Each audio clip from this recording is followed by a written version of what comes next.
The rain poured down in torrents as Marcus Thompson hurried across the old stone bridge. His 3-year-old son Tommy bundled in a red jacket and pressed against his chest for warmth. At 32, Marcus had learned to navigate the city streets efficiently, especially on nights like this when every minute meant the difference between getting home dry or soaked to the bone. He was halfway across the bridge when he saw her through the sheets of rain.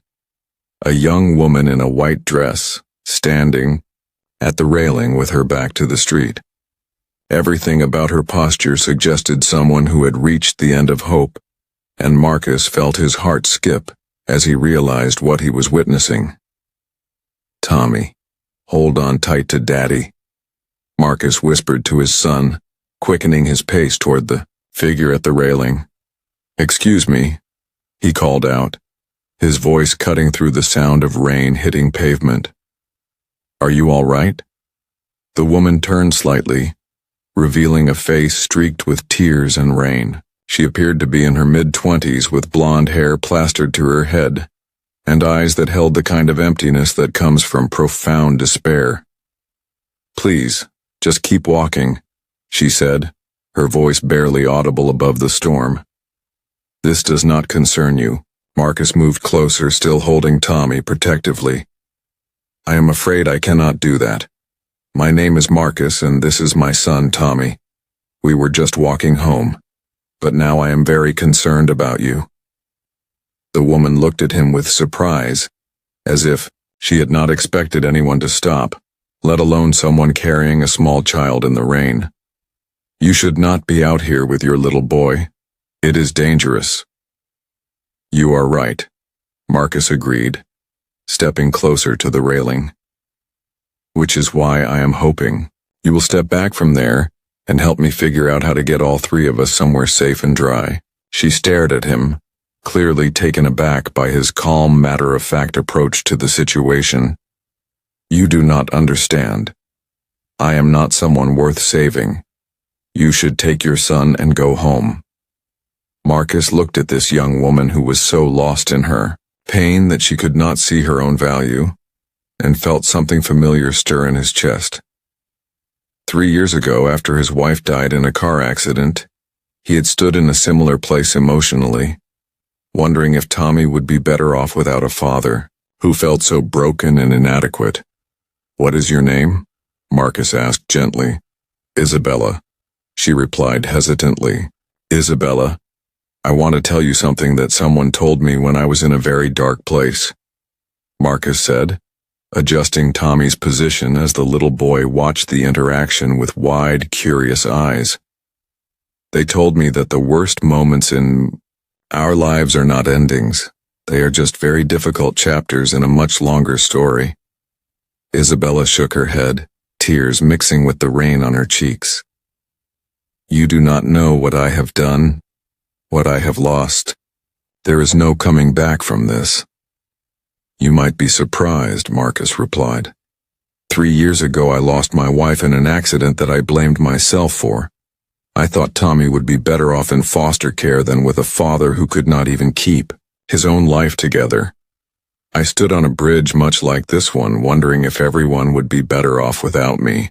Isabella looked at Tommy, who was now reaching out his small hand toward her with the innocent friendliness of a child who sees only someone who needs comfort.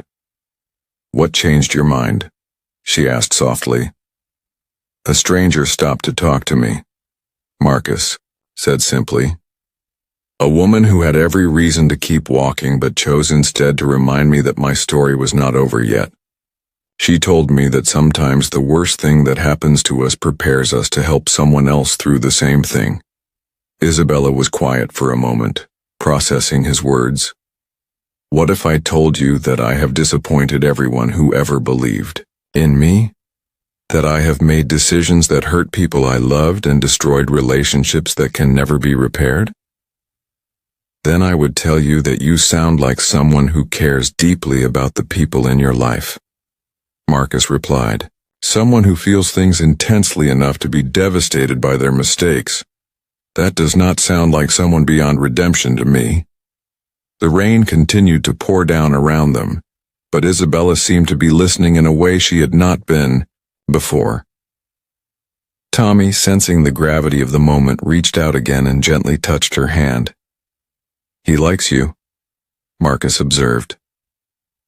"Tommy is usually shy around strangers, but he has good instincts about people."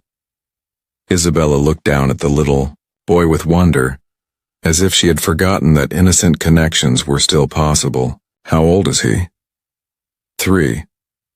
And he has been my reason for getting up every morning since his mother died. Some days that was the only reason, but it was enough."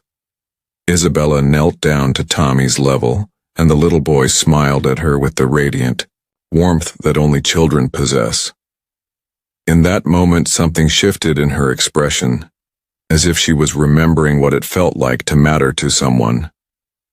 "Isabella," Marcus said gently, "whatever brought you here tonight, it does not have to end this way. There are people who can help, different choices you can make tomorrow." She looked up at him, rain dripping from her hair. "Why do you care what happens to me? You do not even know me." "Because someone cared enough to stop for me when I needed it most," Marcus replied. "And because Tommy and I believe that everyone deserves a chance to write a better ending to their story." Isabella stood slowly, taking a step back from the railing. "I do not know how to fix the things I have broken." "You do not have to fix everything tonight," Marcus said with relief. "You just have to decide that tomorrow is worth seeing." As they walked off the bridge together, Isabella learned that Marcus worked 2 jobs to support himself and Tommy, that he lived in a small apartment above a bakery, and that his greatest aspiration was to save enough money to take his son to the zoo. Marcus learned that Isabella was the daughter of one of the city's wealthiest families, that she had been disowned for falling in love with someone her father disapproved of, and that her attempts to prove her independence had led to a series of increasingly desperate decisions.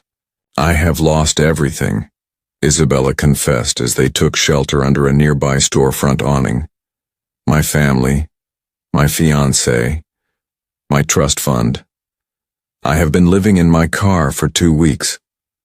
Marcus looked at this young woman who had grown up with every privilege but had never learned that her worth was not determined by other people's approval or disapproval. "Isabella, you have not lost everything," he said quietly. "You still have your life, your intelligence, and the capacity to learn from your mistakes. That is more than many people have." 6 months later, Isabella stood in the offices of Thompson Community Services, a non-profit organization she had founded with Marcus to help families in crisis. Her father had eventually reconciled with her, impressed by her dedication to helping others and her choice to use her restored inheritance for charitable purposes rather than personal luxury. "You know," she said to Marcus as they reviewed applications from families needing assistance, "I used to think success meant having other people's approval. Now I think it means being someone worth approving of." Marcus smiled, watching Tommy play in the corner with toys donated by Isabella's foundation. "That night on the bridge, you asked me why I cared what happened to you. The truth is, I think we saved each other. Sometimes the most important rescues happen not when we pull someone to safety, but when we remind them that their story is not over yet, and help them find the courage to write a better chapter."